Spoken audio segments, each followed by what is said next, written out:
thought leaders, delegates, ladies and gentlemen.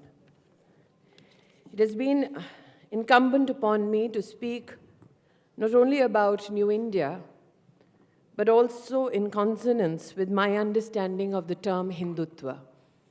When I received this unique invitation from the India Today group, little did I know that I should read the finer print and see the word Hindutva inserted post my acceptance of a speech on New India. But then what better clickbait for a sober conclave than to have the only non-minority minister as Minister of Minority Affairs. For years on end, in fact, if we reflect on the decade called the 1970s, came a unique economic slur called the Hindu rate of growth. And when one looked at the very premise of why such an economic slur was thrust upon a religion, one was told that the Hindu way of life is stagnant, that the Hindu way of life was content, that the Hindu way of life is far from reform and is in desperate need of it. And that is why those who find no relevance in New India for the word Hindu, one wants to just reflect briefly before, as the opening film said, you are here today for inspiration and interrogation. So while I submit myself to Preeti's interrogation post my opening remarks, what is my way of life? My way of life speaks of Sarva Dharma Sambhava, that all religions, all ways of lives, all communities, may they prosper.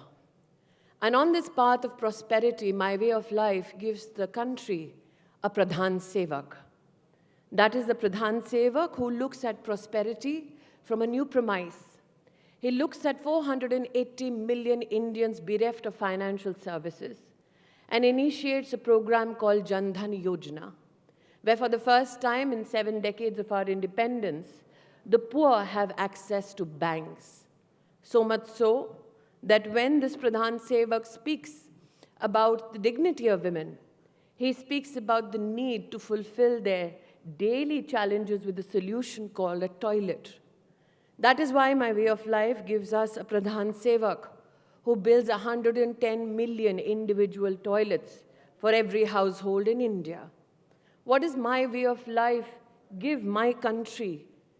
My way of life gives a Pradhan Sevak who believes in Sarve Bhavantu Sukhina, Sarve Santu Niramaya, that may all be happy and may all be bereft of illness. And that is why the Pradhan Sevak begins an ambitious healthcare plan called Ayushman Bharat, wherein 100 million families received medical support in over 26,000 hospitals across the country for 1,300 diseases, and 5 lakh rupees worth of medical support is much for a family in need. What does my way of life give the nation? It gives a Pradhan Sevak who gives a clarion call not only for digital India, thereby ensuring that 40 million Indians are digitally made literate. It also gives the nation a Pradhan Sevak who engineers a financial digital enterprise called the UPI, which only last year has an attribution of transactions worth 126 lakh crore rupees. What does my way of life give to my nation?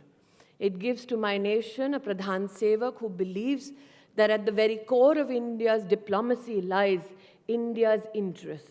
That while we deliberate, we debate, we discuss, we reciprocate with love challenges that the world faces, especially in the light of a pandemic, my way of life gives India a Pradhan Sevak who believes in vaccine Maitri and ensures that in the pandemic, 160 nations across the world receive pharmacological support when they are in dire need. My way of life gives the nation a Pradhan Sevak who does not profit from the misery brought upon by the pandemic. And that is why today, before I subjugate myself to a minor interrogation and onwards I go to Parliament, What does my way of life give to my country, my civilization? As a part of my civilizational history, when we speak of our motherland, was a man who was given an offer of a nation bedecked with gold. It was spoils of victory. And when Lord Ram was told that here, now Lanka is yours, Lord Ram said, Janani Janma Bhumischa Swargadapi Gariyasi, that I don't want this spoils of victory, for my Janani Janmabhumi, my motherland, is greater than all heavens that I can receive. My way of life gives a Pradhan Sevak who resolutely stands with the future of India, and not an entity that at the feet of our colonial past begs for political mercy. So ladies and gentlemen, for your courtesies and for your reflection, may I leave you with the words of Swami Vivekananda, who when he spoke about India and our way of life, he said, "She is awakening, this motherland of ours, from her deep, long sleep. No one can resist her anymore. Never is she going to sleep anymore. No outward power can hold her back anymore, for the infinite giant is rising to her feet. New India, ladies and gentlemen, is rising to her feet."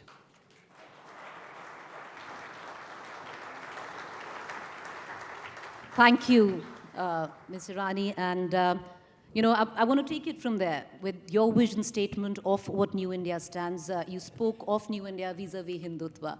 Your vision statement, Minister, of what do you make of those who see a differentiation in the country between Hinduism and Hindutva? Do you see them as the same? I have just enunciated for you what my way of life is.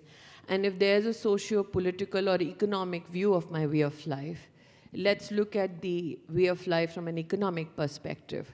Like I said in my opening remarks, in the 70s, an economic slur was brought upon my way of life, that if you're stagnant and in need of desperate reform, you must be a part of the Hindu way of life. I think that slur was brought upon because many presumed that the Hindu who is nonchalant, who is all accommodating, who is necessarily kind, will not take umbrage to such a provocation.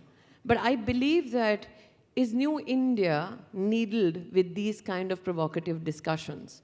That is why I have given you the wide berth of what my way of life brings to the country.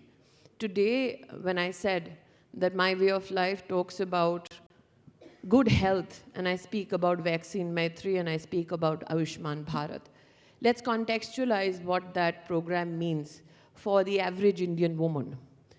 Under the Ayushman Bharat Yojana, and I've said this multiple times, 31 crore Indians have received screenings for cancer free of cost, of which 17 crore are Indian women who have screened themselves for cancer of the cervix and cancer of the breast. Now, pre-2014, if you spoke to anybody about Indian women in the rural landscape or in the poorest of the poor having the capacity to have a conversation around the cancer of the cervix, you would be told that this conversation will not be a part of regressive communities. The fact that these 17 crore women stepped up and utilized a healthcare program so that they could get screened means that these women were aware of the challenges and were waiting for a workable solution. And I think that is my way of life. That is New India. New India provides 800 million Indians free food in a pandemic for not only 2 years, but post-pandemic, so that things stabilize, provides them additional support for this 1 year as well. New India provides close to 90 million women in self-help groups credit worth $32 billion every year to manage. And that is the New India I'm extremely proud about. And I'll not be apologetic about that New India just because I'm a Hindu. It's not about being apologetic, but I'll just take the conversation further from what you said. Let me put it this way. What is your vision document for the Indian Muslim? You're also a Minority Affairs Minister.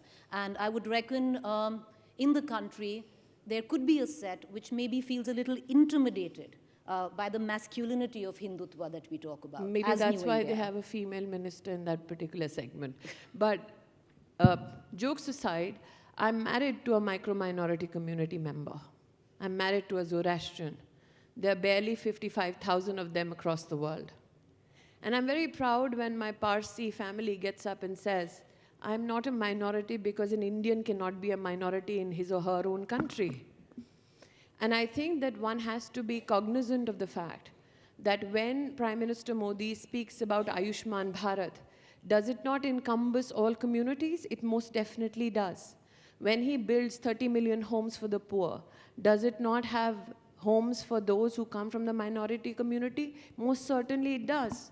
When he gives Kisan Samman Nidhi, a cash transfer to the bank accounts of 10 crore farmers, 30% of them, as data has shown on many platforms, are from the minority community. What is now insistent upon us is to ensure that we do not give rise to feelings of segregation and that we bring people together and say as a collective we are one nation. That when I see a man in uniform or a lady in uniform, I identify her as an Indian and an Indian alone. That when I see a child for whom the new education policy is derived, and I had the greatest privilege of writing the foundational document for it, for the first time in 30 years we have a new document that talks about a gender inclusion fund. Does it include the gender needs academically for minority girls and women? Most certainly it does. You know, you've ticked all the boxes in terms of the schemes which are available to all, and we've seen them, how they've actually delivered. No, there is no disparity in that at all. But say, as the minority, minister and as a woman, what would you like to say, maybe as a healing balm for those who do feel threatened with this new India, which also wears Hindutva on its sleeve? I think that one has to very pragmatically accept the insinuation in your question. And the insinuation is that for me to be acceptable, I need to dilute my religious identity. Would that not be, for you, a very myopic way of looking at religious identities across the country? What is incumbent upon me as an administrator is to ensure that the tenets of law are implemented well so that everybody is equal under law. So let's say when we look at Article 370, people look at it on many platforms. I've heard a religious debate around it.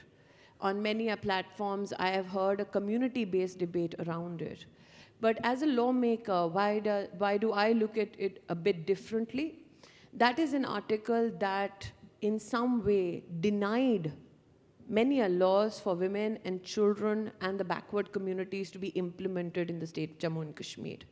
Would I not want equal law for every Indian in my country? Most definitely I would. So when you question me, how can I impose faith in a community towards my community? I think one needs to recognize that the term minority is not a term which is individualized only to one religion. For instance, when I was Minister Education, IIT Council, in the history of IIT Council, had never had a female chairperson. And I remember walking into the room full of male scientists and asking them, where are the women? I was told by some of the most celebrated male scientists of the country, we don't have women of that caliber. I walked out, I called a lady called Tessie Thomas. Not a Hindu. Unfortunately, I have to describe Tessie as thus today. I called her and I asked her, would she accept the chairpersonship of the IIT Council? She did. That was in 2014. And today you ask me to certify my secular credentials to you because I'm Minister Minority. No, nobody asked you to, in any which way, be apologetic about what your belief is or... So I think that if you find solace in what can I do as an administrator to create a sense of companionship amongst communities. Let me say for years on end, the Hajj visit by Hajis from India was inundated with additional costs. Nobody, no officer from the minority community or leader for that matter, could work to reduce the cost for Hajis in our country. I, as minister in the past 3 months, have managed to reduce that cost by 50,000 rupees for every Haji in our country. That for the first time, the Prime Minister of India has given up his VIP quota. that there was a VIP quota that was exercised by the Prime Minister, the President, the Vice President, and the Minister in charge, where they could handpick a few people to go to Hajj, denying that right to poor and average Muslims. That VIP protocol was taken away by the Prime Minister of India. You still want him to prove his secular credentials. We don't want anyone to prove their secular credentials. You know, the question, to be very honest, Ms. Irani, was that if there is a set which feels alienated, or if there is a set, you know, which that feels is a set intimidated. that knows that the rule of law right. will be followed, that there will be no compromise on the rule of law. That law and order is a state issue. That being said, that the Prime Minister in his 9 years of leadership as the head of state has never indicated that his governance methodology is inundated with a compulsion to negate the needs of any community in this country, I think speaks volumes. You know, I'm going to ask you two quick questions, and I'm going to touch upon something that our editor-in-chief, actually, Mr. Puri, started off with. 20 years ago, we began the India Today Conclave story with, is India a pygmy or a giant? We've come up on the world stage. We are a giant today. The world is watching us. We are in our G20 year. We are looking ahead. We are powering through. The new story of India, as we take ahead, when there is also on the sidelines, you know, there's conversations and there's a narrative which is being built or being tried, you know, a cohesive narrative that is being built on the fact that democracy is under threat in this country. What do you make of it? Democracy is not in peril, the Congress party is. I'm sorry, those who perish cannot subjugate the aspirations of India and connect it to their own political aspirations. And I believe that this is the same gentleman who in Jammu in the month of January said, Desh mein sab acha chal raha hai, kahin koi katuta nahi hai. So will the real gentleman please stand up?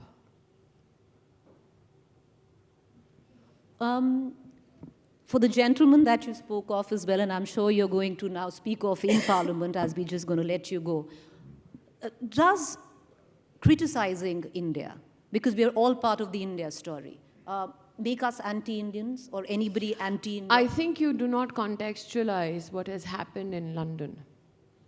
There was a congressman in the audience in England who advised the gentleman concerned that there have been members of your family who have lost power, but they have never derided or belittled India overseas.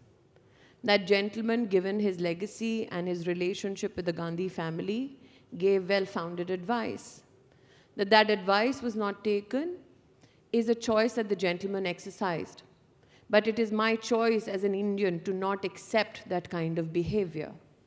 That the gentleman has to be even tutored to do a press conference gives me an assumption that the gentleman concerned would take a position not out of concern for one's country, but out of concern for one's political legacy.